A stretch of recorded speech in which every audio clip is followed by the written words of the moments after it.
歡迎翻嚟點止講同志，我係主持馬天娜。呢一集嘅語音學術台咧，同大家分享下一本書，叫做《認同而不出櫃》。咁呢一本書咧，2023年出版啦，係主要講關於中國同性戀者的生存困境嘅。咁呢本書非常之厚啊，有400幾頁嘅中文字。咁啊諗以而家嘅大家嘅閱讀嘅文化咧，應該比較少會一口氣要讀咁多頁書噶啦。咁而呢一個學術題咧，都唔係語音書咁樣幫你逐頁逐頁去講晒裡面每一個嘅內容啦。咁所以咧喺呢一集裡面咧，你係會聽到我大概係用4個 point 去即係輕輕同大家點出一啲關鍵嘅字，同埋一啲可能我哋平時都冇咁多機會接觸到嘅歷史啦。咁拋磚引玉地咧，如果你真係好想研究呢一個同志以及係所謂嘅西方文化、華人同志比較清楚嘅歷史脈絡俾翻自己聽同感受嘅話咧，咁呢一本書的確係有用嘅，因為佢都 cover 咗唔少一啲性別研究裏面好常會用到嘅一啲研究啦，同埋例子咁樣。趁住呢個6月嘅 Pride Month 捉住6月嘅呢一個 Pride Month 嘅主題咧，同大家去講多啲關於呢個同志認同同埋同志圈子嘅學術研究啦。首先就講下早排咧，我就喺Pride Lab 嘅 Instagram 裏面咧，就同大家分享咗一啲嘅投稿嘅 post 啦。咁其實離不開咧，就係一個主題就叫出櫃嘅。咁我先唔劇透我下一集會講啲乜嘢啦，咁但係主要都係同出櫃有關嘅。咁因為往往我諗同好多嘅年青一代嚟講咧，出櫃啊，俾更加多嘅人知道你嘅性別嘅身份，以及你出唔出櫃咧，呢啲都係經常會接觸到嘅一啲嘅話題嚟嘅。咁所謂出櫃，究竟一個櫃嘅歷史脈絡係點樣？你又知唔知呢？咁喺呢度咧，我就同大家讀一讀喺書裏面講關於櫥櫃啦，即係呢個 closet 嘅櫥櫃啦，出櫃呢一個概念啦，同身份敘述嘅關係嘅。咁首先講下 closet 呢個字啦。咁其實即係喺香港嚟講，我哋成日都講出櫃嘅。其實咧，係來自於英文有個 term 咧，就叫做 come out from the closet 嘅。咁而所謂嘅出櫃裏面嘅櫃啊，無論係衣櫃又好、櫥櫃又好、咩櫃都好啦，其實咧係一個空間嘅隱喻嚟嘅。咁我呢度引用佢裏面嘅文字啦，直接讀出嚟，是同性戀者躲在自我世界裏，不向他人表明性身份的婉轉嘅詞彙嘅。直到20世紀60同埋70年代嘅早期咧，呢一個字咧先係嚟指同性戀者隱藏同埋抹除自己嘅性嘅身份。對於好多西方同性戀者而言咧，櫥櫃喺2戰之後咧成為生活嘅現實，而櫥櫃同衣櫃呢個字咧其實係有特定歷史階段嘅社會類型啦，因為只有喺當同性戀作為一個核心身份嘅觀念存在嘅時候，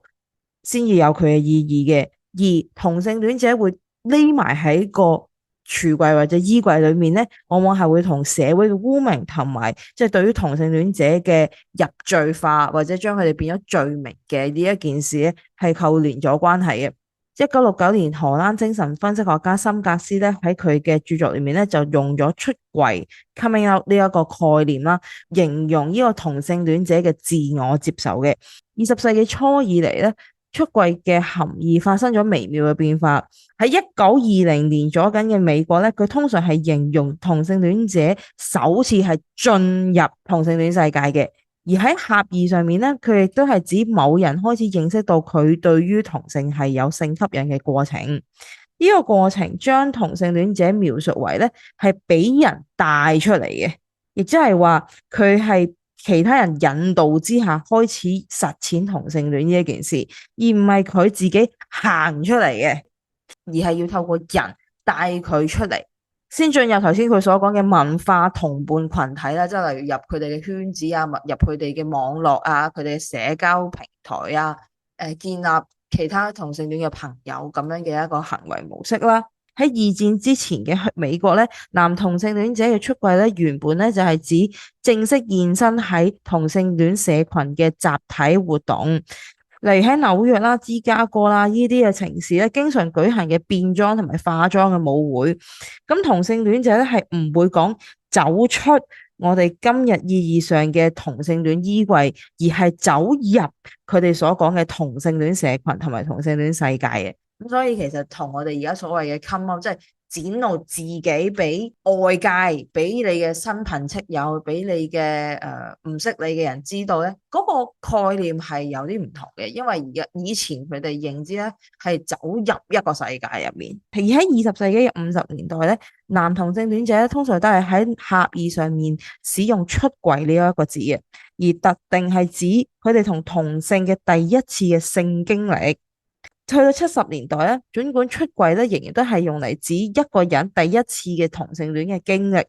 但開始咧會用嚟指向異性戀嘅朋友同埋屋企人咧宣布自己嘅同性戀身份啦。咁因此咧，出櫃嘅主要對象咧就已經完成咗佢係由同性戀嘅世界指向異性戀世界呢一件事啦。即係以前係步入呢個同性戀世界，而後尾去到70年代就變咗做係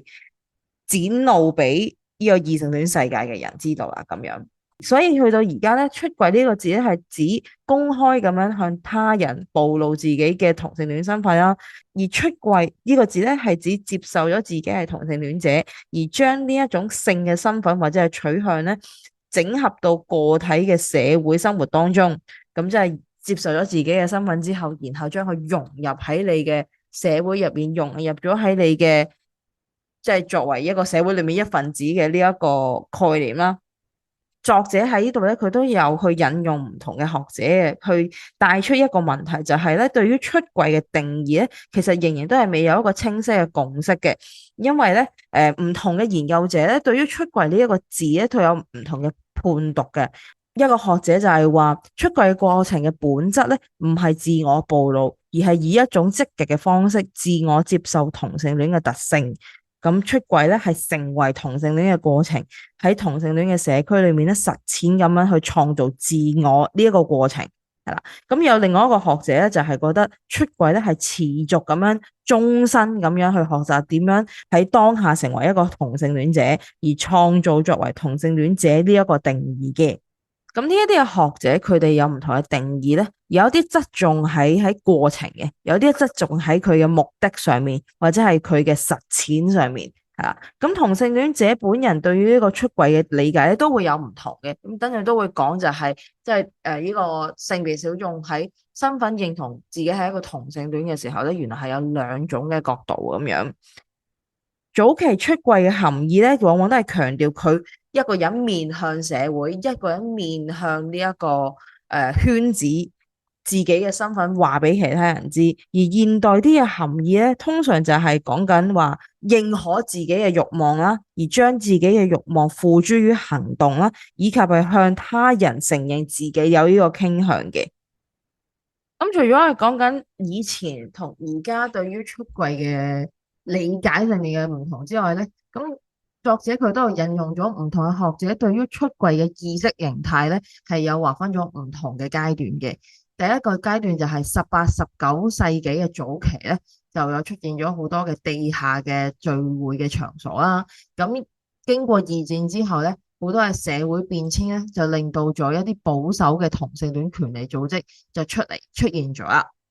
而去到後石牆嘅年代，即係呢個美國發生石牆事件嘅事情之後咧，就培育咗一群叫做出櫃時代嘅人啦。咁出櫃呢一件事咧，就令到性呢一件事政治化咗啦。因為後石牆時代嘅同性戀組織咧，將同性戀嘅身份視為好重要嘅個人同埋社會嘅身份啦。而出櫃嘅敘述咧，喺同性戀身份同埋社會之中咧，係佔有核心嘅地位嘅。所以喺嗰陣時候咧，出櫃嘅敘述咧，係成為咗一種儀式，成為咗呢個同性戀解放運動嘅核心。石牆事件裏面咧，出櫃咧通常都唔係中上層嘅階級，而好多時候咧都係受到嗰陣時嘅壓迫啦，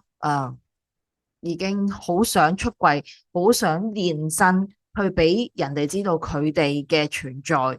而作為一個迫不及待要俾人哋知道佢哋都係抗爭嘅一份子嘅呢一個姿態。咁所以喺石牆事件之後咧，出櫃成為咗一種帶有政治意識嘅一個姿態啦。可以理解為就係你對於呢個社會上面，你去點樣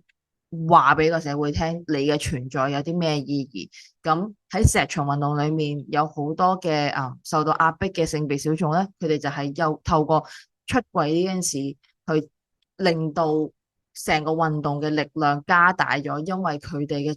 出現、佢哋嘅加入、佢哋嘅現身，去強化咗嗰陣時嘅運動同埋嗰陣時需要嘅嗰個政治嘅元素啦。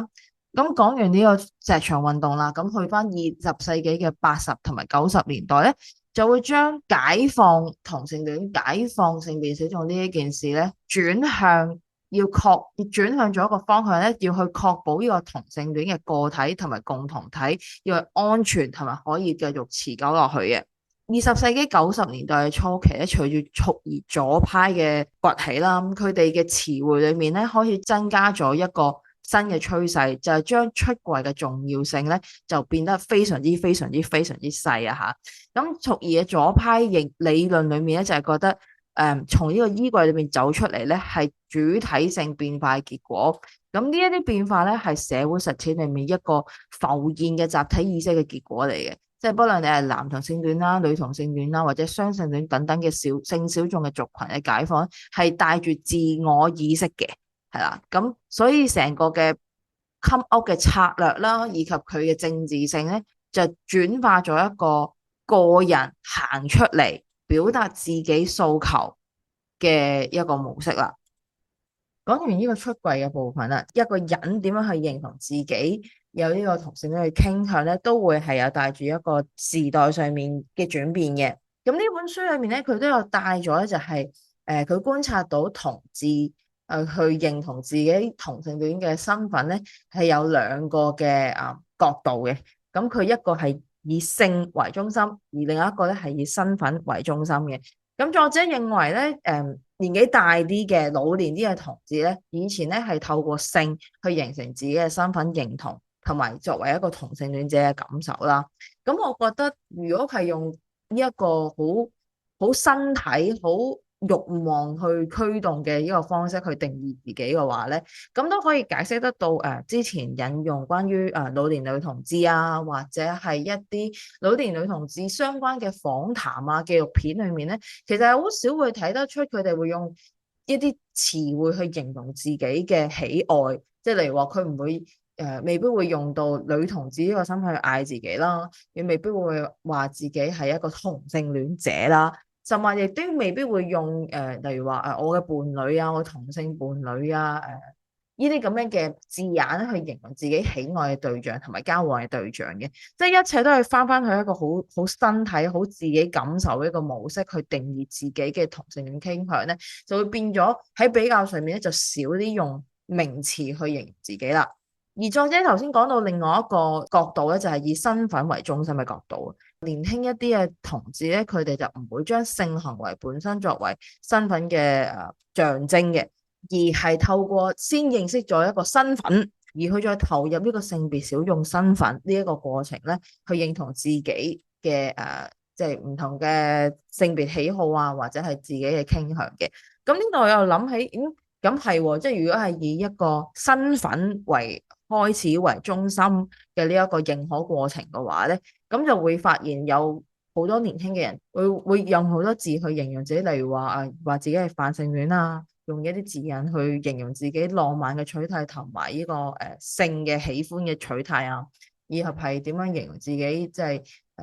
對於同性異性唔同嘅性別有好多嘅形容自己嘅詞彙。咁往往呢啲字眼咧，都係同一個身份主義，同一個個人身份主義係扣連咗一個關係嘅。咁所以喺呢度我都覺得都係一個好嘅提醒嚟嘅，就係即係點解，也許有一啲人都係好困惑，點解年輕嘅一群性別小眾們咧，佢哋都係好着緊一啲詞彙同埋形容詞。咁可能呢本書嘅一啲嘅觀察咧，就可以帶到就係一個所謂年紀大啲同埋現代年輕啲嘅同志之間係點樣認可自己同性戀嘅身份。咁唔同嘅歷史脈絡啦、社會嘅轉變啦，都會構成咗佢哋認可自己身份階段上面嘅差異嘅。有一樣嘢咧，都係值得大家去研究同埋繼續去諗嘅，就係其實有好多嘅學者咧，都係點出咗一個同志圈子入面咧所謂嘅強制異性戀嘅現象嘅。強制異性戀其實係一個 term，望起嚟好似好鬼暴力啊。其實佢係想帶出咧，就係喺同志嘅圈子裏面咧，因為入咗呢個圈子嘅人咧，佢係唔知道要點樣運行呢一個模式。咁因為性別嘅大眾咧，即係異性戀順性別嘅人啦，係實在嗰個中心主義實在太強啦。咁有好多人根本係無從入手之下咧，就會無意識地進入咗一個異性戀嘅生活形態，用咗異性戀嘅文化規範去經歷咗一個異性戀嘅愛情啦、關係啦、婚姻嘅關係之後，然後先再去涉足呢一個同性戀之圈子嘅。有一啲年紀大啲嘅同志係有機會先進入咗一個異性戀嘅婚姻，然後再離婚，然後再進入佢嘅同性戀嘅圈子啦。咁另外有另一個情況咧，就係同志進入咗自己嘅同性戀圈子之後咧，就用咗一啲異性戀嘅劇本去解釋咗自己嘅位置嘅。咁例子就係例如啲咩，就係有 TB 啦、TBG 啦，或者係用一啲角色啦，例如熊啊、狼啊呢啲嘅文化去劃分自己嘅位置。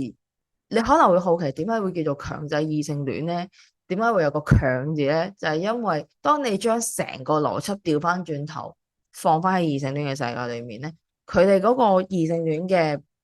文化呢係嚟得好自然嘅。佢哋係唔需要刻意地劃分呢一個角色啦，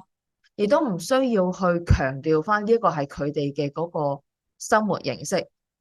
喺異性戀嘅社會裏面咧，異性戀嘅關係咧係完全唔需要刻意去製造嘅，因為佢哋本身已係一個係性別嘅主流嘅概念啦，所以佢哋係唔需要去創造一啲角色去證明自己。而喺呢本書裏面咧，作者係有提及到咧，同性戀嘅行為咧，縱使係有佢嘅歷史咧，就因為喺中國背景裏面咧，係缺乏咗佢哋自己嘅同性戀嘅文化，就變咗做喺佢嘅觀察裏面咧，同性戀嘅圈子咧會引用一啲主流嘅文化啦。咁主流嘅文化裏面咧就係包含咗呢個異性戀嘅文化啦，所以強制異性戀呢個現象發生喺同志嘅圈子裏面咧，就係印證咗就係我哋而家身在嘅同志圈子裏面，其實係往往都係帶住咗一啲異性戀嘅元素，總之唔係強調所謂嘅男同女。有越嚟越多嘅學兒嘅學者咧，都會點出睇同志圈子裏面係點樣會有一啲嘅異性戀嘅文化嘅痕跡喺度啊。咁我覺得呢一件事係唔係淨係老年或者所謂保守嗰一派、老年嗰一派先會發生，其實喺我哋而家求偶嚇或者揾你哋嘅 partner 嘅年代裏面咧，都其實唔多唔少係會出現嘅。咁我覺得如果係你係有心去研究，或者係想透過呢個學術台去了解更加多呢個文化或者呢個同志嘅圈子背後嘅脈絡，又或者如果你係想好奇我哋而家活喺呢一個同志圈子裏面背後仲有啲乜嘢可以再發展更加多更加多元嘅色彩嘅話咧，咁其實呢一啲嘅討論都係值得你自行去上網去揾啦，或者去透過頭先所講嘅一啲嘅關鍵字去再揾到更加多嘅研究同埋分享嘅。咁講咗出櫃啦、衣櫃啦，亦都講咗一個同志點樣去認同自己同性戀嘅身份啦。咁亦都提及咗就係去到而家呢個異性戀嘅文化、異性戀嘅中心主義仍然都係有出現喺呢個同志圈子呢一個現象之後咧，最後想同大家分享咧就係講呢本書本身個名啊，認同而不出櫃嘅所謂不出櫃係乜嘢意思？用呢一個字眼咧去形容中國同性戀者，作者喺訪談咁多個中國嘅同性戀者圈子啦，佢哋嘅社交嘅平台上面咧，中國嘅同志點樣去認同自己嘅同性戀嘅身份，但係唔出櫃。咁唔出櫃嘅原因係同華人嘅家庭結構有關，咁樣嘅一個解讀啊。咁喺呢度咧，我又再引用一下喺本書裏面講關於華人社會點解會同出櫃嘅文化係有衝突，而導致咗而去印證作者用呢個書名認同而不出櫃嘅呢一個現象啦。咁本書裏面咧係有提及到關於呢個所謂嘅中國傳統社會嘅關係啦，或者如果有人係同我差唔多年紀咧，你應該會聽過咩叫五倫嘅。OK，引用本書裏面嘅內容咧，就係中國傳統社會以君臣、父子、夫婦、兄弟、朋友為五倫啦，其中有三種咧係家庭嘅關係。強調關係性同埋交互性嘅，即係佢互相交集嘅呢一個特色啦。毛澤東時代嘅中國咧，繼續係以呢一種集體嘅社會環境裏面咧，抹除呢個個體性嘅。而喺現代中國社會裏面咧，家庭呢一個靠呢一個母體嘅安身立命，比以前更加任何時候咧都嚟得更加真實嘅。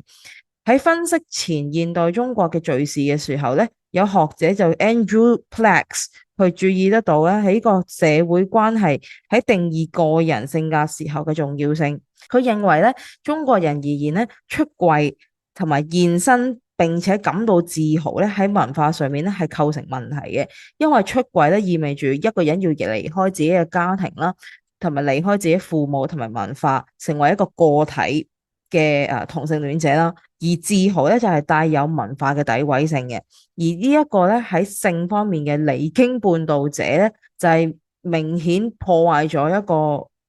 傳統嘅文化啦。咁你頭先講到所謂嘅離經叛道者，就係因為呢本書嘅脈絡係講緊櫃同埋認同自己作為一個同性戀者嘛。咁佢個背景就係講緊同性戀者往往就係喺性主流上面嘅一個異端者，咁所以佢喺度會形容為一個離經叛道者咁樣啦。而喺呢度咧，我都想帶出一樣嘢，就係認同而不出櫃嘅所謂嘅唔出櫃係點樣發生嘅。咁作者都係引用咗一啲喺中國同香港嘅研究啦，佢哋咧就發現同志咧唔向屋企嘅出櫃咧係一個比較常見嘅現象。咁同志咧係透過努力去工作啦，咁獲得事業上面嘅成就啦，咁所謂嘅例如俾屋企人錢或者係照顧屋企人，喺金錢上面、物質上面咧係做到呢個係滿足到嘅。咁但係咧喺例如傳宗接代啊，所謂嘅結婚上面咧，都會好常出現拖得就拖嘅鴕鳥嘅政策嘅。咁喺作者嘅訪談裏面都會見到咧，係有中國嘅同志咧，連農曆新年都唔會翻鄉下，就係因為想避開呢一件事情啦。咁佢哋係拒絕同屋企人出櫃咧，呢一個現象咧，其實喺香港嘅同志研究裏面咧都有接觸得到嘅。咁如果你係有讀過性別研究或者係社會學嘅人咧，應該會對周華山呢個名係唔會陌生噶啦。引用書裏面講關於周華山嘅研究咧，佢就係話周華山認為同西方社會相比咧，中國人嘅自我觀念咧，對於同性戀者係產生咗頗為不同嘅情景嘅。而第一咧，西方嘅女同性戀者啊、雙性戀者同埋男同性戀者嘅話語咧嘅基本原則咧，係將呢一啲嘅性小眾嘅族群嘅主體視為權利不可剝奪嘅個體，而傳統中國文化咧就拒絕呢一啲以同性戀同埋異性戀嘅方式劃分人類嘅，因為咧個體首先咧亦都係最主要嘅係家庭同更加大社會嘅成員，而第二喺中國嘅情景之下咧，同性戀者唔單止係尋求個體解放嘅自我啊，而最重要咧就係同性戀者咧陷入咗喺一個複雜嘅關係嘅性背景之中，尤其喺親屬關係裏面同埋家庭嘅網絡。而第三咧，對於大多數嘅中國同性戀而言咧，最重要嘅問題咧，唔係國家嘅問題，亦都唔係宗教啊、職業啊，而係佢哋本身嘅父母、佢哋嘅屋企人。而第四咧，中國同性戀父母面臨嘅問題，唔單止係要接受佢哋嘅仔女係同性戀啦，而且係仔女唔願意結婚呢一件事，係啦。第五咧，喺中國裏面咧，好多時候都會以孝道作為評價一個人嘅最重要嘅標準嘅。而喺同性戀而言，因為喺以前嘅時候就冇辦法想象佢哋結得成婚，亦都冇辦法想象佢哋會生到孩子啦。咁所以呢件事就視為不孝啦，而視為不孝咧係會傷害到自己嘅父母嘅。而第六咧，中國同性戀運動關注咧，唔係同性戀者或者係雙性戀者嘅孤立問題，而係同性戀者呢個族群啊，構成佢對於社會同埋家庭上面嘅關係嘅。咁作者引用完呢一個周華山嘅研究之後咧，佢就帶出啦，認同而不出櫃咧，成為絕多數中國同性戀者嘅生存狀態啦。喺同性戀者嘅日常生活裏面，拒絕同社會出櫃，對自己嘅真實身份加以掩飾嘅人咧，有好多嘅。但係咧，面對自己來自原生家庭嘅壓力咧，就一路冇辦法去拖啦，冇辦法去隱瞞啦，就成為咗一個最後必須要正面去解決嘅問題。而呢個時候，同性戀者一係咧就係主動，一係咧就被逼出櫃，去同屋企人咧去坦白自己嘅同性戀嘅身份，一係咧就要採取一個對於父母嚟講最舒服嘅方法咧，就係模仿呢個異性戀嘅生活模式啦。或者係同埋或者係隱瞞自己嘅真實嘅身份，採取形式嘅婚姻，或者係所謂嘅同籍婚，即係假結婚啦，或者係同性戀用一個異性戀婚姻嘅方式去結婚啦。而呢一啲嘅結婚嘅行為或者所謂假結婚嘅行為咧，就係作者目前觀察到中國同性戀者面對住而家嘅華人社會文化裏面咧，繼續隱瞞自己嘅身份而普遍採取嘅方式嚟嘅。咁所以講到呢一度咧，點解要分享呢本書咧？就係透過呢400幾頁非常之多嘅學術上面嘅文章嘅引用啦，以及係作者本人去做好多嘅訪談咧，都係一層一層咁樣去拆開翻華人社會啦，不論係中國香港、台灣或者係其他身處其他地區嘅華人社會咧，喺華人社會之下，同志或者係其他嘅性別小眾係點樣去拆解自己作為面對家庭同埋面對社會嘅掙扎同埋應對嘅方式啦。咁頭先都有講到就係話，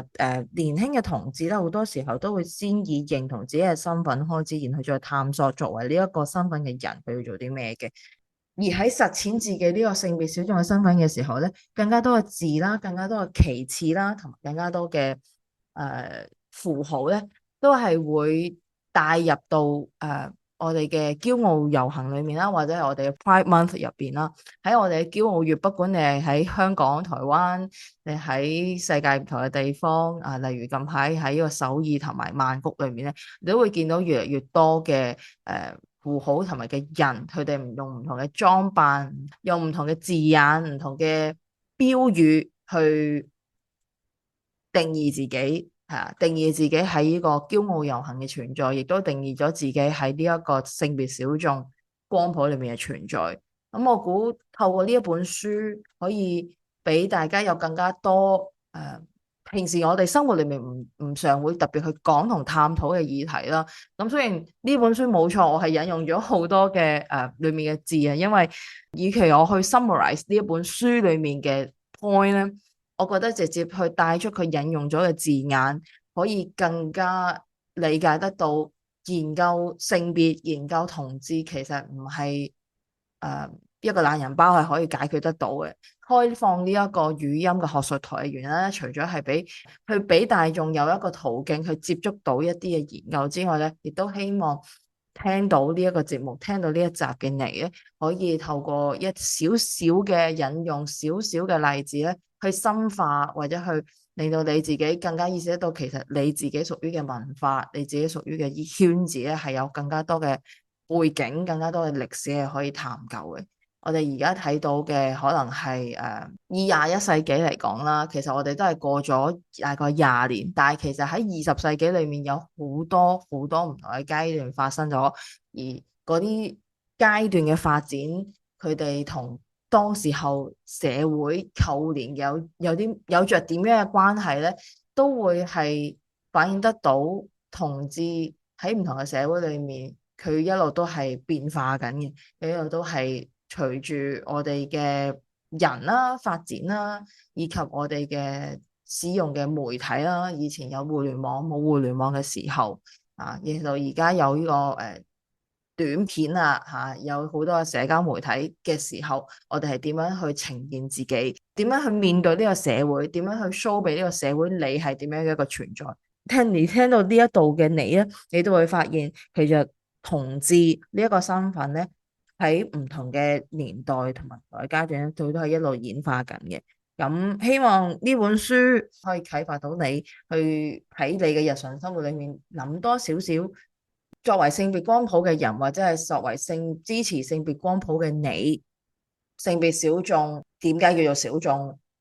佢同個社會之間係點樣存在？係存在佢性別小眾同社會存在住點樣嘅一個關係呢？係值得你去認識，而透過認識，你會更加明白得到前人做嘅研究啦，到而家我哋嘅發展，我哋都係一路一路咁去貢獻俾而家嘅學者，而去構成呢一啲嘅研究啦，呢啲嘅訪談啦。咁我哋每一個人嘅聲音同我哋每一個人喺生活裏面嘅實踐咧，都係有佢嘅價值嘅。係咯，我諗就係講到咁多啦。希望呢一集咧，趁住 Pride Month 嘅呢個檔期咧，都可以令到聽到呢一度嘅你係有多一層嘅思考。咁我哋唔係單純地純粹就係行個遊行咁簡單，喺遊行以外，我哋對於自己嘅認同，對於自己呢個身份，其實係有更加多豐富嘅一面嘅嚇。咁點知港同志係一個以香港同志角度出發嘅 podcast，希望可以將大家生活裡面嘅性別同埋同志嘅議題，用廣東話嘅聲音同埋文字嘅方式保留同埋流傳嘅。上我哋嘅 podcast 專頁 pridelab.hk/podcast， 或者上我哋 Instagram pridelabhk 嘅 bio 入面咧，就會見到噶啦。咁多謝你收聽呢個節目，而且聽到嚟最後啦。想聽更加多呢一類嘅節目，除咗訂閱我哋之外咧，亦都歡迎你喺 description 下面嗰條 link 去留言嘅，或者歡迎你喺 Apple Podcast 或者係 YouTube 上面咧俾你嘅回饋同埋 comment 啦。咁今集去到呢度啦，期待下次同你點止講同志，拜拜。